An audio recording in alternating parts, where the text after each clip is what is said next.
shir aan caadi ahayn oo shir gudoominayay ra'iisul wasaaraha xukuumadda Jamhuuriyadda Federaalka ee Soomaaliya Mudane Xamsi Cabdi Barre ayaa caawa waxa isku yimaadeen dhammaan xubnaha golaha wasiirada xukuumadda dan qaran shirka oo si degdeg ah caawa kii ugu horeeyay ee xukuumadda cusub ay wax laga go'aaminayay dhowr qodob oo kala ahaa dib u habeynta hay'adaha maareynta iyo masiibooyinka qaranka waxaa la magacaabay guddida qaranka ka kooban xubno ka tirsan golaha wasiirada iyo sidoo kale culimo iyo ganacsadaha iyo bulshada rayidka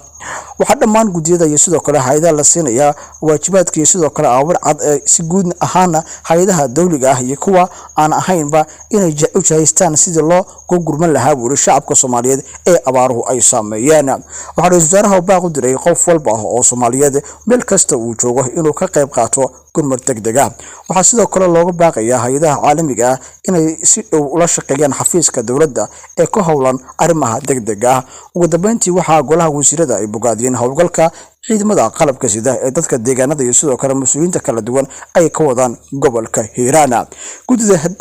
hil qaran ee uu gudoomiyaha u yahay ra'iisul wasaaraha dalka Mudane Xamsi Cabdi Barre ayaa waxay ka kooban yihiin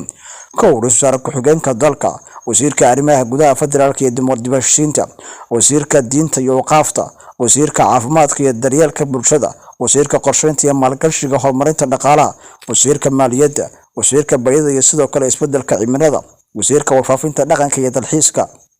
wasiirka haweenka iyo xuquuqul insaanka wasiirka amniga gudaha wasiirka gaashaandhigga wasiirka tamarta iyo biyaha ergeyga gaarka ah ee gurmadka abaaraha culimada Soomaaliyeed rugta ganacsiga iyo sidoo kale warshadaha ururada bulshada rayidka kulanka ayaa caawa si rasmi ah uga qabsamay xafiiska ra'iisul wasaaraha dalka Mudane Xamsi Cabdi Barre